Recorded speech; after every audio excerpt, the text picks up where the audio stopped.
வாழ்க வையகம், வாழ்க வையகம், வாழ்க வளமுடன். குருவே துணை. வணக்கத்திற்குரிய ஆசான் அருட்தந்தை அவர்களே, அன்பர் பெருமக்களே, எனது பணிவான வணக்கம். இன்று விநாயக சதுர்த்தி நாள். இந்த விநாயக சதுர்த்தி நாளில் பிரம்மஞானத்தில் உள்ள விஞ்ஞான கோட்பாடுகள் பொதுவாக நான் அறிந்த சில விஷயங்களுக்கு எவ்வாறு ஒரு முழுமையான விளக்கத்தை தருகிறது என்பதை ஒரு சில உதாரணங்களுடன் உங்கள் முன் வைக்கிறேன். பொதுவாக கல்லூரியில் இருப்பதால் தத்துவங்களை பற்றியும், விஞ்ஞான ஆசிரியனாக இருப்பதால் விஞ்ஞானத்தை பற்றியும் ஓரளவிற்கு படிக்கக்கூடிய வாய்ப்பு பெற்ற போது அதில் வருகிற சில கோட்பாடுகளும் தத்துவங்களும் பொதுவாக பலவிதமான உறுத்தல்களை ஏற்படுத்தியது உண்டு. ஏன் இவ்வாறு இருக்கிறது, எப்படி இவ்வாறு இருக்கிறது என்ற சில உறுத்தல்களை ஏற்படுத்தியது உண்டு. அந்த உறுத்தல்களுக்கெல்லாம் பிரம்மஞானத்தில் வருகிற விஞ்ஞான கோட்பாடுகள் மிக தெளிவான விடையை மிக எளிய முறையில் தருகிறது என்பதை ஒரு சில உதாரணங்களுடன் நான் உங்கள் முன் வைக்கிறேன். விநாயக சதுர்த்தி என்று சொல்லும்போது பொதுவாக தத்துவத்தில் ஓம்காரம் என்று சொல்வார்கள். பிரணவ மந்திரம் என்ன என்பதை பற்றி சொல்வார்கள்.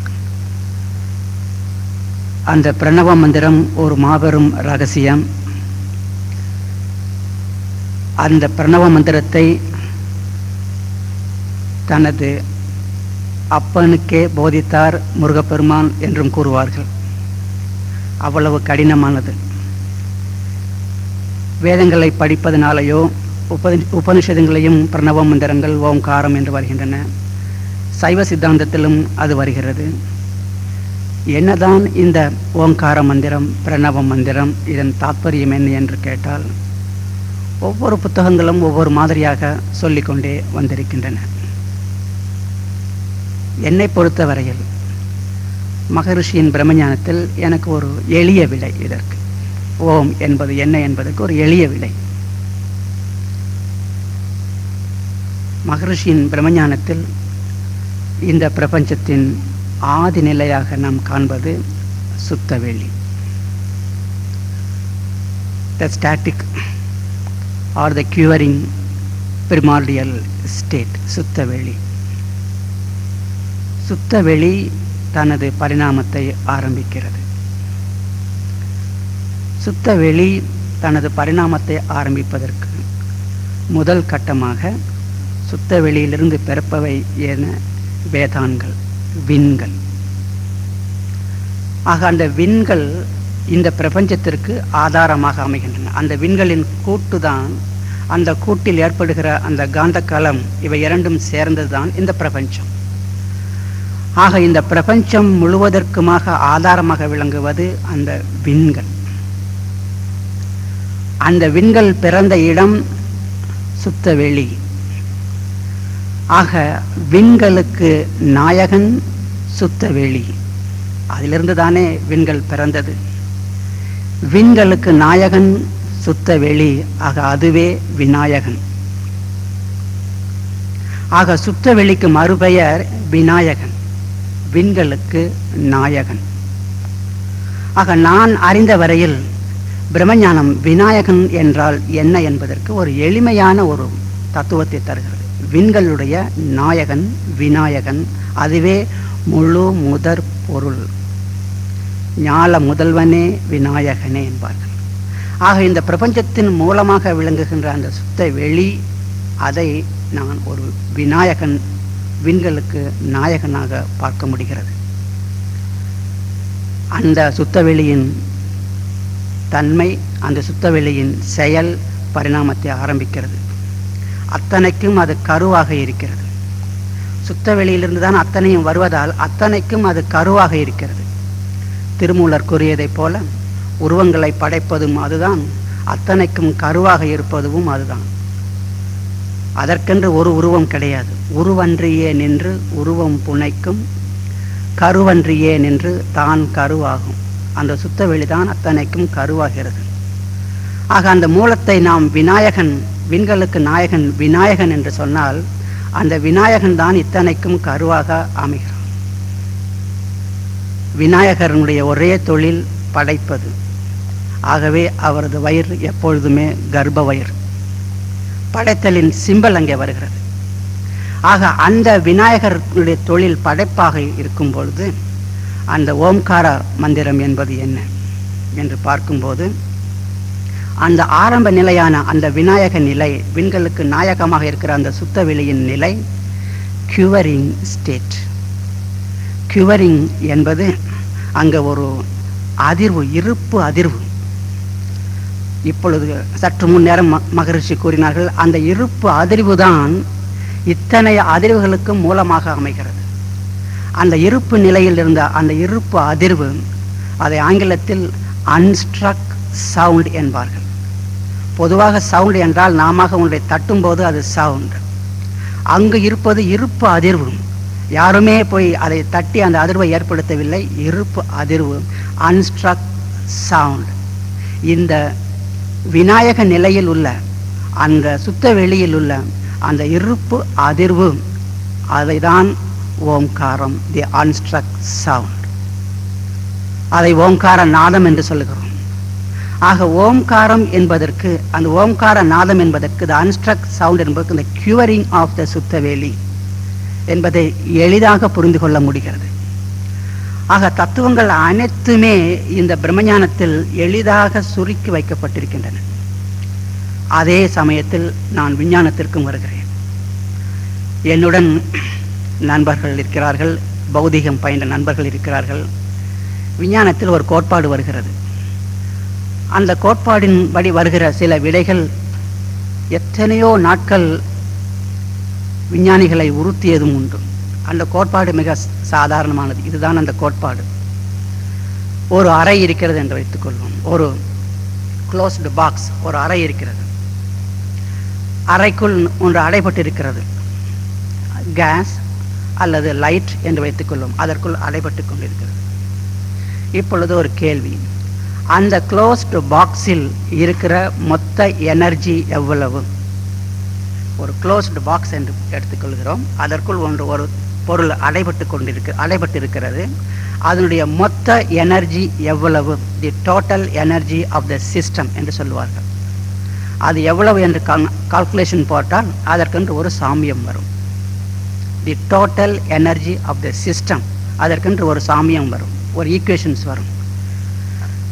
அந்த ஈக்குவேஷன் வந்ததற்கு பிறகு ஒரு கேள்வி வருகிறது. அந்த அறையில் உள்ள அத்தனை துகள்களையும் எடுத்துவிட்டால், அந்த அறையில் உள்ள அத்தனை துகள்களையும் எடுத்துவிட்டால் மிஞ்சி இருக்கிற எனர்ஜி எவ்வளவு? அந்த அறையில் உள்ள அத்தனை துகள்களையும் எடுத்துவிட்டால் அங்கு மிஞ்சி இருக்கிற எனர்ஜி எவ்வளவு என்ற கேள்வி வரும்போது விஞ்ஞானிகள் என்ன எதிர்பார்த்தார்கள் என்றால், விஞ்ஞானிகளுக்கு அந்த சுத்தவெளி என்ற அந்த அனுபவம் இல்லாததால் உள்ளே இருக்கிற துகள்களை அத்தனையும் எடுத்து விட்டால் அங்கு வெற்றிடம்தானே. ஆகவே உள்ளே இருக்கிற அத்தனை துகள்களையும் எடுத்து விட்டதற்கு பிறகு டோட்டல் எனர்ஜி 0 என்று வர வேண்டும் என்று எதிர்பார்த்தார்கள். அத்தனை துகள்களையும் எடுத்து விட்டதற்கு பிறகு டோட்டல் எனர்ஜி 0 ஆக வேண்டும் என்று விஞ்ஞானிகள் எதிர்பார்த்தார்கள். ஆனால் அங்கே அவர்களுடைய சாமியம் கூறிற்று, அத்தனை துகள்களை எடுத்துவிட்ட பிறகும் கூட அங்கே ஒரு எனர்ஜி இருக்கிறது என்று அந்த விடை வந்தபோது விஞ்ஞானிகள் சற்று அதிர்ந்து போனார்கள். ஏனென்றால் விஞ்ஞானிகளுடைய பாஷையில் துகள்களை எடுத்துவிட்டால் வேக்குவம் தான் இருக்க வேண்டும் என்று அவர்கள் வைத்துக்கொண்ட அந்த பாஷையில், துகள்களை எல்லாம் எடுத்து விட்டதற்கு பிறகு அங்கு எனர்ஜி இருக்கக்கூடாது அல்லவா, ஜீரோ தானே இருக்க வேண்டும் என்று எதிர்பார்த்த அந்த விஞ்ஞானிகளுக்கு அவருடைய சாமியத்தின்படி வந்த விடை ஜீரோ அல்ல, அங்கு ஒரு எனர்ஜி எஞ்சி நிற்கிறது என்று வந்தது. இதை விஞ்ஞானிகள் சற்று கூட எதிர்பார்க்கவில்லை, அவர்களால் புரிந்து கொள்ள முடியவும் இல்லை. அப்படி புரிந்து கொள்ள முடியாது இருந்த நிலையில் அவர்கள் எல்லாம் கூடி பேசினார்கள். என்ன தவறு இங்கு நடந்து விட்டது, நாம் போட்ட கணக்குகளில் ஏதாவது தவறு ஏற்பட்டு விட்டதா என்று பார்த்தார்கள். கணக்குகள் எல்லாம் சரிதான், இருந்தாலும் துகள்கள் அத்தனையும் எடுத்து விட்ட பிறகு கூட அங்கே ஒரு எனர்ஜி தொக்கி நிற்கிறது. பிறகு அவர்களாகவே சமாதானம் செய்து கொண்டார்கள். அப்படி தொக்கி நிற்கிற அந்த எனர்ஜியை அதை நாம் மறுபடியும் எடுக்க முடியாது, ஆகவே அதை நம் கணக்கில் சேர்க்க வேண்டாம், அது அப்படியே இருந்துவிட்டு போகட்டும் என்று அதற்கு 0 பாயிண்ட் எனர்ஜி என்று பெயரிட்டார்கள். அதற்கு பெயர் 0 பாயிண்ட் எனர்ஜி. அது அப்படியே இருந்துவிட்டு போகட்டும், அது நம்மளை ஒன்றும் செய்யாது, ஆகவே அதை கணக்கில் எடுத்துக்கொள்ள வேண்டாம் என்று விட்டுவிட்டார்கள். பெரிய நோபல் லாரேட்ஸ், மேதைகள் போன்ற பல பெரிய விஞ்ஞானிகள் எப்படியாவது அந்த டோட்டல் எனர்ஜியை 0 ஆக்கிவிட வேண்டும் என்று நினைத்தார்கள். ஆனால் என்ன செய்தாலும் அந்த டோட்டல் எனர்ஜி 0 ஆகவில்லை, அங்கே ஒரு எனர்ஜி தொக்கி நின்று கொண்டே இருந்தது. இது ஒரு உறுத்தல் இன்றைய விஞ்ஞானிகளுக்கு.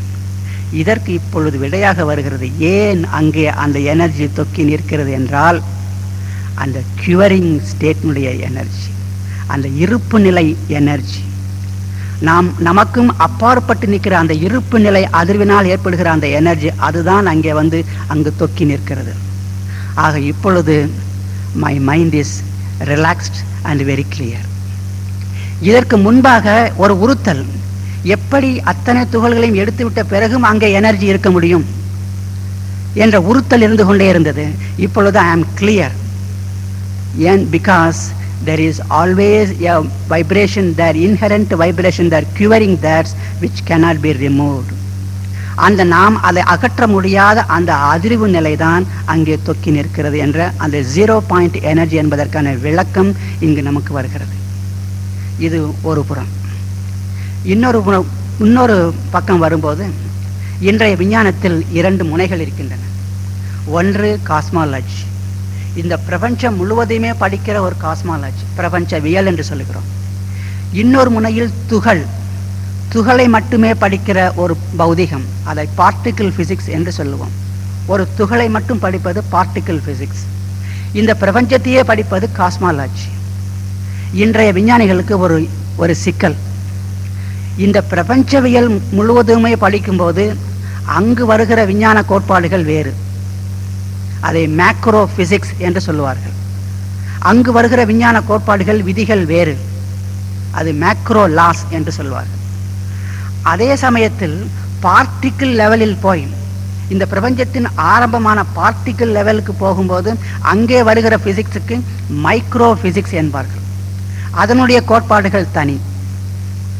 ஆக மைக்ரோ பிசிக்ஸ் என்பதற்கு கோட்பாடுகள் தனி, மேக்ரோ பிசிக்ஸ் என்பதற்கும் கோட்பாடுகள் தனி. ஆகவே அவர்களுக்குள்ளாவே ஒரு புழுக்கம். இயற்கை என்பது ஒன்றாகத்தானே இருக்க வேண்டும். இங்கு ஒரு விதி, அங்கு ஒரு விதி என்பது இருப்பது அவ்வளவாக சரியில்லையே. ஆகவே இரண்டிற்குமாக சேர்ந்து ஒரு விதிதானே இருக்க வேண்டும் என்று இப்பொழுது கடந்த சுமார் 20 ஆண்டுகளாக விஞ்ஞானிகள் தேடி வருகிறார்கள்.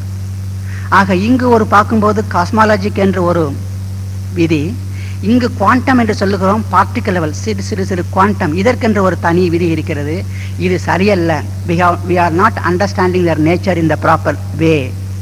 இவை இரண்டுக்குமே பொதுவான விதிதான் இருக்க வேண்டும் என்று இன்றைய விஞ்ஞானிகள் தேடி வருகிறார்கள். அப்படி பொதுவான விதிக்கு அவர்கள் இட்டிருக்கிற பெயர் குவாண்டம் காஸ்மாலஜி என்கிறார்கள்.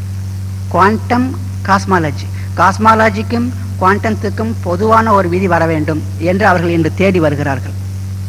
அப்படி தேடி வருகிற இந்த சமயத்தில் நமது பிரம்மஞான கோட்பாடுகளை பார்த்தோமானால், காஸ்மாலஜி என்று சொல்லும்போது காஸ்மாலஜியில் கிராவிட்டி என்ற ஒரு சொல்லிற்கு வருகிறோம். காஸ்மாலஜி இந்த அமைப்புகளுக்கு உருவாவதற்கு காரணமே கிராவிட்டி. அப்படி கிராவிட்டி என்று சொல்லும்போது கிராவிட்டி என்பது என்ன என்பதற்கும் மகரிஷி அவர்கள் ஒரு ஃபார்முலா தந்திருக்கிறார்கள். Gravity is the unified force.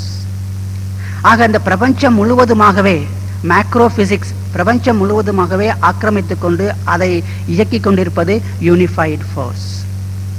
அந்த யூனிஃபைடு ஃபோர்ஸ் என்பது சுத்த வெளியில் எழுகிற அந்த ஃபோர்ஸ், சுத்த வெளியே தான். ஆக சுத்த வெளிதான் இந்த பிரபஞ்சத்திற்கு, இந்த காஸ்மாலஜிக்கு அடிப்படையாக வருகிறது இந்த சுத்த வெளி, இந்த யூனிஃபைடு ஃபோர்ஸ். அதே சமயத்தில் துகளுக்கு வரும்போது இந்த துகளுக்கு ஆதாரமாக இருப்பது எது என்ற கேள்விக்கு வருகிறோம். இப்பொழுது இந்த கேள்விக்கு, துகளுக்கு ஆதாரமாக இருப்பது என்ற கேள்விக்கு வரும்போது இங்கும் விஞ்ஞானிகள் ஒரு தவறு செய்திருக்கிறார்கள். இன்றைய விஞ்ஞானிகள், இன்றைய மேற்கத்திய விஞ்ஞானிகள் பல நாடுகளின் கூட்டாக வைத்துக்கொண்டு அடிப்படையான துகள் எது என்று தேடி வருகிறார்கள். தி fundamental particle, what is the most fundamental particle என்று அடிப்படையான துகளை தேடி வருகிறார்கள். இதை பற்றித்தான் சென்ற ஆண்டு நடந்த லண்டன் மாகாணத்தில் கூறினேன். நீங்கள் தேடுகிற அந்த அடிப்படையான துகள் உண்மையிலேயே அடிப்படை அல்ல. எந்த துகளை நீங்கள் தேடி கண்டுபிடித்தாலும் அது அடிப்படையாக இருக்க முடியாது. துகள் இந்த பிரபஞ்சத்திற்கு அடிப்படையாக இருக்க முடியாது. இது எப்படி இருக்கிறது என்றால், ஒரு வளர்ந்த ஒரு சேவலை பார்க்கிறோம். முட்டை என்ற ஒரு அமைப்பை நாம் பார்க்காத வரை அந்த சேவல் சிறு சேவலாக இருக்கும்போது பார்க்கிறோம், பெரிய சேவலாகிறது, இன்னும் பெரிய சேவலாகிறது. இப்பொழுது ஒரு கேள்வியை போடுகிறோம். இந்த பெரிய சேவல் எதிலிருந்து வந்தது என்ற கேள்வியை போடுகிறோம். முட்டை என்ற அமைப்பை நான் பார்த்தே இருக்காவிட்டால் நான் என்ன சொல்வேன்? சிறிய சேவலிலிருந்து பெரிய சேவல் வந்தது என்று சொல்வேன். சிறிய சேவலில் இருந்து ஒரு பெரிய சேவல் வந்திருக்கிறது என்று தான் சொல்லுவேன். அதே மாதிரிதான் சுத்த வெளி என்ற அந்த அமைப்பை அறியாத விஞ்ஞானிகள் சிறு துகளிலிருந்து பெரிய துகள் வந்திருக்கிறது என்கிறார்கள். சிறு துகளிலிருந்து பெரிய துகளான பிரபஞ்சம் வந்திருக்கிறது என்கிறார்கள். ஆனால் உண்மை என்ன? சிறு சேவலில் இருந்து பெரிய சேவல் வரவில்லை. அந்த சிறு சேவலுக்கும் ஆதாரமாக அமைவது, அந்த சிறு சேவலுக்கு அதற்கு முந்தைய ஆதாரமாக அமைவது ஒரு ஃப்ளூயிட். அந்த சிறு சேவலுக்கும் ஃப்ளூயிடுக்கும் ஏகப்பட்ட வித்தியாசம் உண்டு. சிறு சேவல் என்ற போது அதற்கு கண், மூக்கு, கால் இருக்கிறது. அத்தனை அவ்வளவு பெரிய அந்த அம்சங்கள், நாம் பார்க்கிற அம்சங்களின் வடிவமாக இங்கு ஒன்றும் இல்லை. ஆக சிறு சேவலுக்கும் ஆதாரமாக எப்படி அந்த ஃப்ளூயிட் அமைகிறதோ, அந்த எக்கில் உள்ள ஃப்ளூயிட் அமைகிறதோ, அதை போலவே சிறு துகள் என்று சொல்லுகிறீர்களே, நீங்கள் தேடுகிறீர்களே நீங்கள், அந்த சிறு துகள், அந்த சிறு துகளுக்கும் ஆதாரமாக அமைவது சுத்தவெளி. ஆக அந்த பார்ட்டிக்கிள் பிசிக்ஸ் ஆரம்பிக்க வேண்டிய இடம் பார்ட்டிக்கிள் அல்ல, பிசிக்ஸ் ஆரம்பிக்க வேண்டிய இடம் சுத்தவெளி. அதிலிருந்து தான் துகள்கள் வருகின்றன. ஆக நாம் தேட வேண்டியது ஃபண்டமெண்டல் பார்ட்டிக்கிள் அல்ல, நாம் அறிய வேண்டியது ஃபண்டமெண்டல் ஸ்டேட். ஆக எப்பொழுது நாம் அந்த ஃபண்டமெண்டல் ஸ்டேட்டை புரிந்து கொள்கிறோமோ அப்பொழுதுதான் நாம் பார்ட்டிக்கிளை புரிந்து கொள்ள முடியும், அப்பொழுதுதான் நாம் பிரபஞ்சத்தை புரிந்து கொள்ள முடியும். ஆகவே அடிப்படையான பௌதீகம் தோன்ற வேண்டிய இடம், அடிப்படையான பௌதீகம் ஆரம்பிக்க வேண்டிய இடம் சுத்தவெளி. அதை அங்குதான் அந்த யூனிஃபைடு ஃபோர்ஸும் தோன்றுகிறது. அந்த யூனிஃபைடு ஃபோர்ஸ் தான் அந்த எவல்யூஷன் என்று சொல்லுகிற அந்த பரிணாமத்தை ஆரம்பிக்கிறது. ஆக பார்ட்டிக்கல் பிசிக்ஸ் ஆரம்பிப்பதும் சுத்தவெளி, காஸ்மாலஜியை ஆதாரமாக இருப்பதும் சுத்தவெளி.